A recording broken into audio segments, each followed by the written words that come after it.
সন্মানীয় ভূপেন কুমাৰ বৰা ডাঙৰীয়া, প্ৰাক্তন সভাপতি, প্ৰাক্তন সাংসদ, প্ৰাক্তন মন্ত্ৰী ৰিপুন বৰা ডাঙৰীয়া, প্ৰাক্তন সাংসদ আব্দুল খালেক ডাঙৰীয়া, আমাৰ বিধায়ক আফতাবুদ্দিন মোল্লা ডাঙৰীয়া,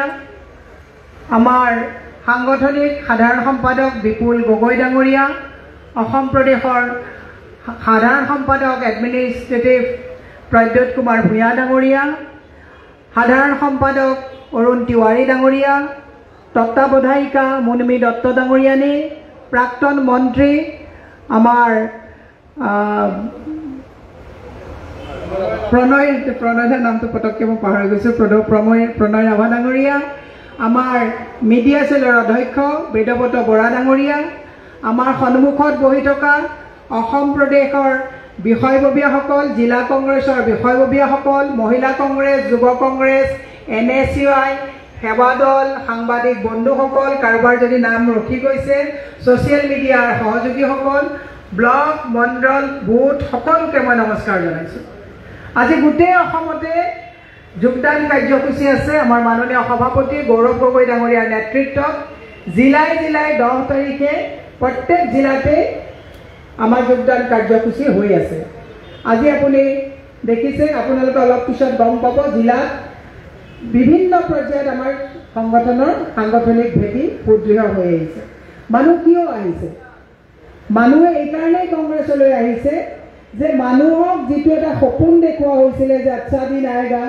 সবকা সাথ সবকা বিকাশ হ'ব, এই কথাবিলাক মানুহে চাইছিলে আৰু চাই এতিয়া দেখিলে বিকাশৰ কথাটোতো দূৰৰ কথা, এতিয়া মানুহ চলিবৰ কাৰণে মানুহৰ মাজত কোনো ব্যৱস্থা নাইকিয়া হৈছে। আজি অলপ আগতে মই আহি থাকোঁতে মুখ্যমন্ত্ৰীৰ যোৱাকালি এটা বাইট দেখিলোঁ। তেওঁ মানে এটা কথাই ক'ব বিচাৰিছে যে ইলেকশ্যনলৈ মাত্ৰ 4 মাহ আছে, হাতত ৰিপৰ্ট কাৰ্ড নাই, চাকৰি কিমান দিলে এই হিচাপ তেওঁৰ হাতত নাই, কিমান কম দামত পাকঘৰত মহিলাক বস্তু দিছে সেইটো কথা তেওঁ ক'ব নোৱাৰে। মুখ্যমন্ত্ৰীয়ে বাৰে বাৰে গৈ গৈ এটা কথাতে শেষ কৰে, হিন্দু মুছলমান ঘৃণা বিভাজন, এই কথাবিলাকে মুখ্যমন্ত্ৰীয়ে সকলোকে, মুখ্যমন্ত্ৰীক যদি সোধে যে আপুনি প্ৰায় 9টা বছৰ, এতিয়া 10টা বছৰ হ'ব, 10টা বছৰত অসমত বিজেপি চৰকাৰে কি কৰিলে, তেতিয়া তেওঁ আৰামছে কথাবিলাক কৈ দিয়ে। আজি কালি ক'লে যে আত্মসমৰ্পণৰ কথা সাংবাদিক বন্ধুসকলক কৈছে যে এটা জনগোষ্ঠীয় লোকে আৰু বাকী মানুহখিনি আত্মসমৰ্পণ কৰিছে। মই আপোনালোকক অকণমান আগত লাইভৰ যোগেদিও কৈছোঁ যে হয়, মুখ্যমন্ত্ৰীয়ে আত্মসমৰ্পণ শব্দটো ভুলকৈ কৈছে। আত্মসমৰ্পণ যদি আজি তাৰিখত কোনোবাই কৰিছে, বিজেপি চৰকাৰে কৰিছে, মুখ্যমন্ত্ৰীয়ে নিজে আত্মসমৰ্পণ কৰিছে, তাৰ ওচৰত আত্মসমৰ্পণ কৰিছে। অসমৰ হাজাৰ হাজাৰ বিঘা মাটি বহিৰাজ্যৰ বনিয়া ওচৰত দি তেওঁলোকে আত্মসমৰ্পণ কৰিছেনে নাই? এই আত্মসমৰ্পণকাৰী মেৰুদণ্ডহীনে চৰকাৰখনক উৎখাত কৰিবৰ কাৰণে সাম্প্ৰতিক সময়ত অসমৰ ৰাইজে টঙালি মাৰিছে যে ২৬ত এখন সুস্থ গণতান্ত্ৰিক চৰকাৰ লাগিব। আজি জুবিন গাৰ্গৰ মৃত্যুৰ ন্যায়ক লৈ এটা প্ৰশাসনত পৰিৱৰ্তন হৈছে। ন্যায়ৰ ক্ষেত্ৰত আমি আমাৰ CLP মহোদয়ক আমি সকলোৱে এটা হাত চাপৰি দিব লাগে যে আমি এটা কাম সকলোৱে হাত চাপৰি এটা দিয়ক। কি কাৰণত দিব লাগে মই কৈছোঁ যে জুবিন গাৰ্গৰ মৃত্যুৰ ক্ষেত্ৰত ন্যায় পাবলৈ হ'লে ইয়াত আহি পেলাই ৰীতা চৌধুৰীক SIT-য়ে মাতিলে ন্যায় নাপায়, ইয়াত যিসকলক সাহিত্যিক কবিক মাতিছে তাত ন্যায় নাপায়। মুখ্যমন্ত্ৰী মহোদয়ক আমাৰ CLP ডাঙৰীয়া এখন চিঠি লিখিছে, ছিংগাপুৰলৈ লিখিছে, ৰাষ্ট্ৰপতিলৈ লিখিছে, মুখ্যমন্ত্ৰীক কৈছে যে ন্যায় জুবিন গাৰ্গে পাব লাগে, ছিংগাপুৰলৈ আমাৰ অসম চৰকাৰ যাব লাগে, লাগিব নে নালাগিব? ৰাষ্ট্ৰপতিৰ হস্তক্ষেপ বিচাৰিছে। আজি তাৰিখত তেওঁলোকে প্ৰকৃত অনুৰাগী বুলি কয়, কিন্তু আজি তাৰিখত প্ৰকৃত অনুৰাগীসকলে ন্যায়ৰ কথাটোক গাপ দিবলৈ গৈ হিন্দু মুছলমানৰ কিছুমান কথাৰে অসমখনক বিভাজিত উত্তেজিত কৰিব বিচাৰিছে। ইয়াৰ উৰ্ধত ৰাইজ একত্ৰিত হৈছে আৰু আমি আজি সময়ত মই দীঘলীয়া নকৰোঁ, আমাৰ CLP মহোদয় আছে, বিভিন্ন বক্তা আছে, তেওঁলোকে ক'ব। মই আপোনালোকক এটাই অনুৰোধ জনাইছোঁ, সন্মুখত আমাৰ ডাঙৰ প্ৰত্যাহ্বান আছে। প্ৰত্যাহ্বান কেৱল কংগ্ৰেছৰ কাৰণে প্ৰত্যাহ্বান নহয়, অসমৰ প্ৰতিজন বিজেপি AGP কংগ্ৰেছ প্ৰতিটো পৰিয়ালৰ সন্মুখত প্ৰত্যাহ্বান আছে। ৭,০০০ স্কুল বন্ধ হৈছে। স্কুল বন্ধ হ'লে যেনেকৈ কংগ্ৰেছৰ একেবাৰে তৃণমূলৰ মানুহজনৰ ল'ৰা ছোৱালী স্কুললৈ যাব নোৱাৰিব, চৰকাৰী স্কুল বন্ধ হ'লে বিজেপিৰ তৃণমূলৰ ল'ৰা ছোৱালী স্কুললৈ যাব নোৱাৰিব ৭,০০০ স্কুল বন্ধ হৈছে ৭ লাখ ল'ৰা ছোৱালী স্কুল বাদ দিছে ৭ লাখ ল'ৰা ছোৱালী যদি পঢ়া শুনা বাদ দিয়ে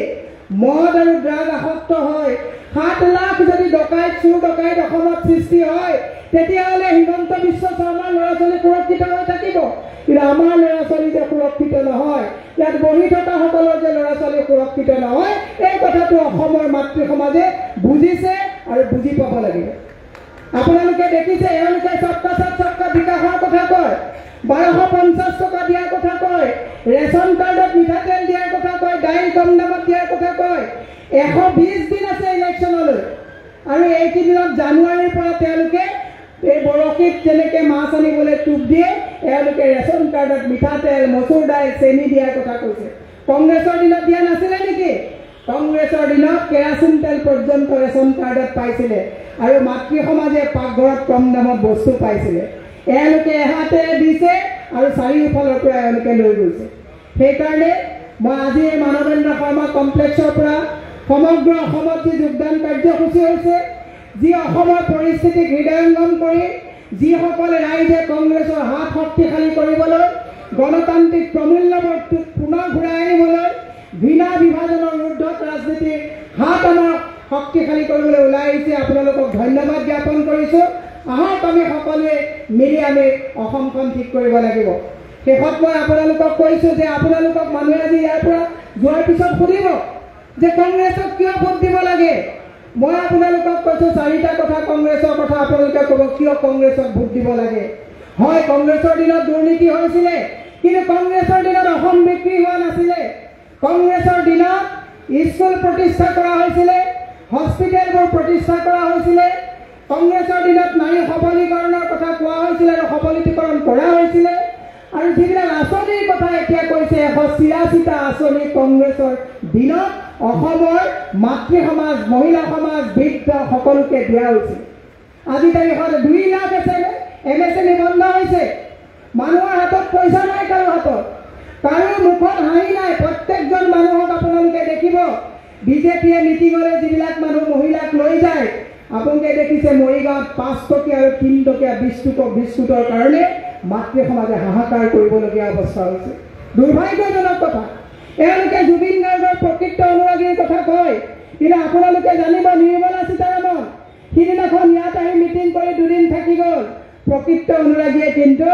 জুবিন গাৰ্গৰ ঘৰত যাবলৈ তেওঁলোকে সময় নাপালে আদানী আহিছে আপোনালোকে এইটো উৎসাহিত নহ'ব আদানী এই কাৰণে আহিছে যে জুবিন গাৰ্গ ক্ষেত্ৰৰ ওচৰত 40 বিঘা মাটিত কিবা এটা হোটেল খুলিলে কাষ্টমাৰ আনিব পাৰিব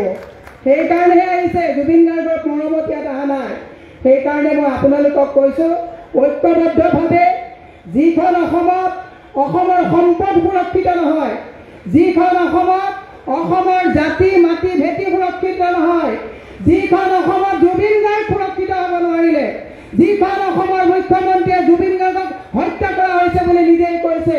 যিখন অসমত 30-40 লাখ নহয় 3 কোটি জনতা জুবিন গাৰ্গৰ লগত থকাৰ পিছত এতিয়াও আমি ন্যায়ৰ কাৰণে জাষ্টিছ ফৰ জুবিন গাৰ্গ লিখি থাকিবলগীয়া হৈছে তেনে সাধাৰণ মানুহৰ ভৱিষ্যত যে সুৰক্ষিত নহয় এই কথাটো হৃদয়ংগম কৰি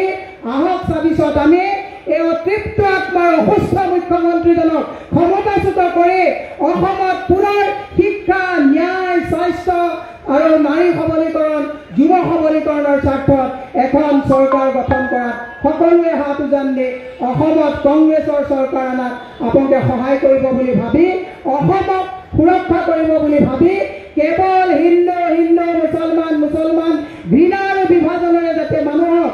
তেওঁলোকে বিভাজিত কৰিব নোৱাৰে জুবিন গাৰ্গে দি যোৱা এখন ইউনাইটেড বৰ অসম যিখন চাউলুং চুকাফা তেওঁলোকে বৰ অসমৰ নক্সা তৈয়াৰ কৰিছিলে আৰু সৰু সজাই 19 তাৰিখে জুবিন গাৰ্গে একেখন অসমীয়াত প্ৰতিষ্ঠা কৰি গৈছে তেনেকুৱা এখন অসম প্ৰতিষ্ঠা কৰাৰ ক্ষেত্ৰত আহক আমি সকলোৱে ঐক্যবদ্ধভাৱে কংগ্ৰেছৰ হাত শক্তিশালী কৰি 26ত আমি এখন গণতান্ত্ৰিক চৰকাৰ প্ৰতিষ্ঠা কৰাত অসমৰ ৰাইজে আমাক সহায় কৰক তাৰে কামনা কৰি শেষত আকৌ আমি মুখ্যমন্ত্ৰীক এটা দাবী জনাইছোঁ যে তাৰিখৰ ওপৰত তাৰিখ লৈ থাকিলে নহ'ব জুবিন গাৰ্গৰ ন্যায়ৰ ক্ষেত্ৰত যাতে কোনো ধৰণৰ ভেলকিবাজি আপোচ বিভাজন উত্তেজনাত যাতে এই কথাটো তল নপৰে তাৰ কাৰণে সকলো সক্ৰিয় আৰু সজাগ হৈ থাকিব লাগিব তাৰে আহ্বান জনাই মই আপোনালোকক নতুনকৈ আজি যোগদান কৰা প্ৰত্যেকজনকে মোৰ আন্তৰিক শুভেচ্ছা অভিনন্দন শ্ৰদ্ধা জ্ঞাপন কৰি আপোনালোকৰ ৰাজনৈতিক উত্তৰণৰ কামনা কৰি মোৰ বক্তব্য মই সামৰণি মাৰিছোঁ জয় কংগ্ৰেছ জয় অসম।